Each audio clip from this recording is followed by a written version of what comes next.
Les médecins désertent les hôpitaux depuis ce lundi. C'est sur le mot d'ordre de leur syndicat qui a lancé l'appel à la grève des 10 jours. Ce mouvement des grèves, disent les blouses blanches, est une réaction contre le gouvernement qui n'aurait pas manifesté un début des mises en œuvre des résolutions des négociations de décembre dernier. 4 points de base demeurent le fondement du cahier des charges des revendications. Les médecins réclament que l'augmentation de leur enveloppe salariale. Et deuxièmement, le médecin réclame aussi qu'il y a 1000 médecins qui travaillent depuis pratiquement une année, qui ne sont ni payés ni primés. Et troisièmement, il y a un problème de véhicules. Donc voilà, et en quatrième lieu, nous disons l'applicabilité du statut spécifique. Comme ici à l'hôpital de Kintambo, sans trahir le serment d'Hippocrate, le service minimum est instauré. Donc les malades qui sont à l'hôpital seront suivis par le médecin. Et seulement, ce sont des cas urgents qui seront vus par les médecins, soignés par les médecins eux-mêmes. Donc ça, c'est un service minimum. Difficile de savoir l'attitude des médecins dans les services de l'hôpital général de référence de Kinshasa et à la clinique Ngaliema, car l'accès a été interdit à nos reporters. Une maternité presque pas fréquentée par les blouses blanches. Le médecin n'assure qu'un service minimum, les urgences et l'hospitalisation. Il refuse de consulter les malades externes pour faire entendre leur voix auprès du gouvernement. Les patients, quant à eux, se plaignent de leur situation et souhaitent voir les gouvernements réagir positivement. Si le gouvernement ne résout pas cette situation, nous risquons de mourir.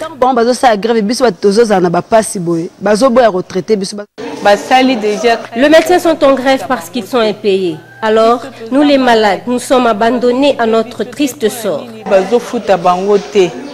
Le médecin, pour leur part, ne jure que par l'amélioration de leurs conditions salariales et la reconnaissance des nouvelles unités. Les revendications qui datent de 2008. Jusque-là, on n'a pas encore trouvé gain de cause. Tout ce que le gouvernement a proposé, c'était une augmentation de 50 000 francs congolais au nouveau. Le médecin qui vient nouvellement de commencer son travail et 100 000 francs congolais au général. Gréver, mais surtout obtenir gain de cause. Les blouses blanches comptent également sur le soutien de toute la population congolaise. À toute la population congolaise de soutenir le corps médical dans cette action. Parce que si le médecin est bien rémunéré, on va donner de notre meilleur pour soigner nos malades. La grève dans le secteur sanitaire n'est pas sans conséquences. Une réaction rapide et positive du gouvernement éviterait les pires aux Congolais. Depuis ce lundi, le tarif des transports en commun effectué par taxi, taxi-bus, bus et autres moyens a subi quelques modifications. Une augmentation de 50 francs congolais est constatée dans plusieurs itinéraires pour les bus et taxi-bus qui partent du marché central à Kingasé-Nasuka, Kimbantseke, Njili, Sainte-Thérèse, Massina Petro-Congo par exemple. Le coût de transport est passé de 400 à 450 francs congolais. De Pont Kasavubu à Kintambo, Lemba, Matete, Rond-Point Ngaba, Yolezo, le billet s'est négocié actuellement à 400 francs congolais. De même que de Bandal Chibangu à la gare centrale et au marché Le Destin. Le trajet Rond-Point Victoire à Rond-Point Ngaba, Matete, Lemba, Kingaboyuzam, Clinique Ngaliema, Grand Hôtel Kinshasa se paye à 400 francs congolais. D'autres itinéraires n'ont pas connu d'augmentation. C'est le cas des courses en taxi, Centre-Ville à Victoire, Bon Marché qui sont restés à 450 francs congolais. De Lemba à Yolezo, Cité Salongo, 400 francs. Tout conducteur de véhicule affecté au transport en commun est tenu d'afficher le tarif et l'itinéraire en permanence à l'intérieur du véhicule pour permettre aux passagers d'en prendre connaissance. Le non-respect des tarifs et des itinéraires officiels seront punis d'amendes transactionnelles. Hors de question d'augmenter le coût du transport en commun aussi longtemps que le prix du carburant revu à la hausse n'a pas atteint le 10%. Cette réalité avait mis d'accord le ministre provincial de l'économie et les responsables de l'association des chauffeurs du Congo. On s'est rendu compte que l'augmentation ne peut pas nous permettre de réajuster les prix parce que c'était autour de 4%. Tous les utilisateurs des moyens de transport doivent appliquer les prix tel que indiqué dans l'arrêté signé par le gouverneur au mois de septembre. Avis partagé par le président de la SECO. Le secteur est réglementé. Personne ne peut à sa guise faire de sa propre volonté. Il faudrait bien que l'État qui fixe les prix puisse le faire avant que n'importe qui le fasse sur le terrain. Comment contraindre les Quinois à la salubrité était l'objet du tête-à-tête entre le ministre provincial des Finances de la ville de Kinshasa et les représentants du parquet. Guy Matondo dit avoir besoin de la justice pour amener les Quinois à respecter les mesures prises par le gouvernement provincial. Des mesures qui consistent à garder la ville propre. Désormais, toute personne qui va favoriser l'insalubrité dans la ville de Kinshasa sera poursuivie par la justice. Imbula Tchachila, premier substitut du procureur du parquet de grande instance de Matete, explique. En cette matière, il y avait des OPJ qui ont été formés et qui sont appelés à constater les infractions. Et quand ils constatent cela, et ils invitent la personne à payer l'amende dès que celle-ci ne paye pas, les dossiers transmis au parquet, les magistrats du parquet vont l'inviter à payer. S'il ne paye pas, il y aura des mesures administratives qui vont aboutir à des fermetures d'établissement. Ces mesures drastiques qui vont assurer l'assainissement de la ville sont en vigueur depuis le 1er avril de cette année. Un tableau réluisant de la situation macroéconomique du pays, c'est ce qu'a peint la Banque centrale du Congo après des analyses conjoncturelles économiques faites le 29 mars 2012. À l'issue de la 3e réunion ordinaire du Comité des politiques monétaires à la conjoncture économique, s'y présente favorable et offre à court terme des perspectives rassurantes sur différents marchés. Sur le marché des biens et services, le rythme hebdomadaire de formation des prix s'est décéléré, s'établissant à 0,03% contre 0,04% une semaine auparavant. En glissement annuel, le taux d'inflation se situe à 14%, revenant de 16,5% à fin février. Ainsi, le cumul d'inflation à fin mars atteint 4,6% contre un objectif annuel de 9,9%. Sur le marché des changes, la stabilité se poursuit sur les différents segments du marché. Actualité oblige, la conférence internationale sur la gestion des ressources naturelles FMI République démocratique du Congo a aussi été évoquée lors de cette rencontre. Nous avons tenu à ce que les discussions puissent avoir lieu. Ce sont des discussions préliminaires puisque l'équipe du fonds n'était pas au complète, pour qu'on puisse revoir si notre cadre macroéconomique tel que nous l'avions fixé en son temps l'année passée était toujours valable ou pas. Au regard de la consolidation de la stabilité sur tous les marchés, le CPM a décidé d'assouplir la politique monétaire en revoyant à la baisse les taux directeurs qui passent désormais de 20% à 17%. Nous sommes ici au quartier Kinkole Pêcheur dans la commune d'Ontsele.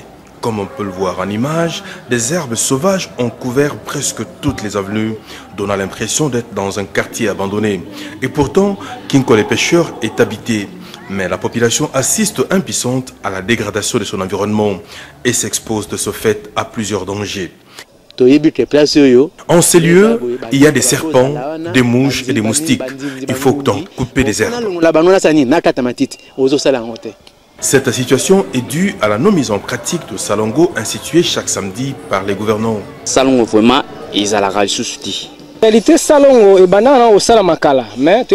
Les gens sont fatigués de travailler, il n'y a pas de suivi. Pour pallier ce problème, cet homme invite les bourgmestres de la commune d'Otsele à faire appliquer le Salongo. Nous avons des bourgmestres qui sont habilités à sensibiliser la population à pratiquer le Salongo. Cet autre habitant invite les chefs des rues et des quartiers à sensibiliser la population qui du reste est limitée par des moyens. Nous devons nous organiser pour rendre propres nos avenues. Les chefs de rue et quartiers devront sensibiliser la population. Tradition respectée ce mardi à la place Golgotha. Les agents et fonctionnaires de l'État ont de prime abord débuté leur assemblée générale par des chants et slogans réclamant le paiement immédiat des salaires.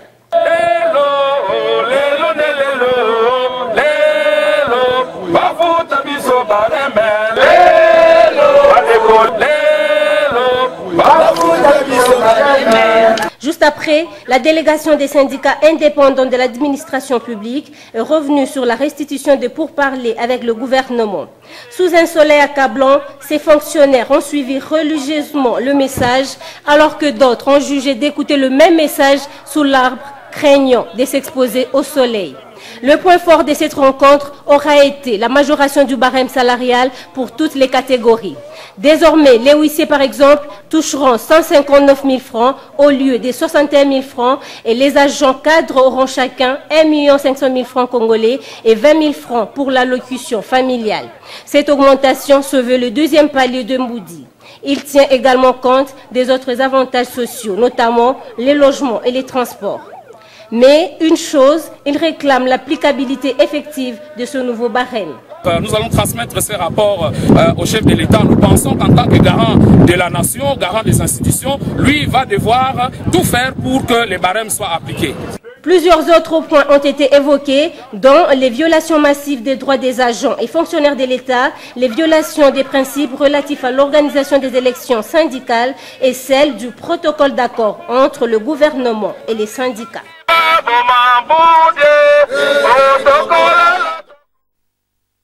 Certains observateurs condamnent le fait que bon nombre des agents et fonctionnaires de l'État manifestent une certaine légèreté dans l'exercice de leur mission.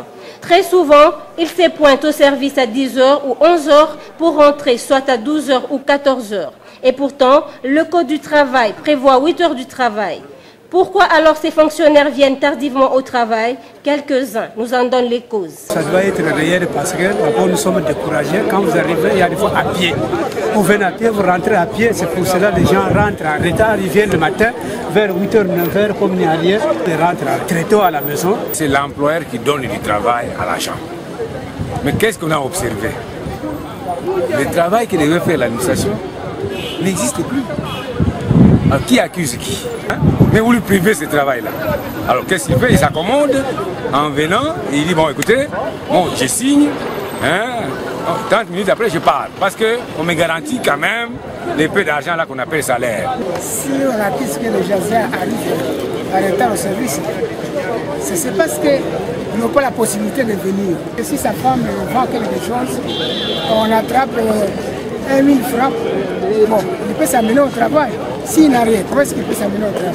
Celui-ci rejette en bloc toutes ces accusations. Je quitte la maison vraiment à 6h pour arriver ici vraiment à 7h. Ce n'est pas vrai, parce que nous travaillons. Si on n'avait pas vraiment les besoins de travail, on ne peut pas venir ici. Tout ce qu'on vous dit là, ce sont vraiment des bobards. Il faut dire que la plupart des bureaux de l'administration publique ne sont pas bien aménagés ou équipés. Conséquence, les fonctionnaires viennent seulement pour y tailler bavette.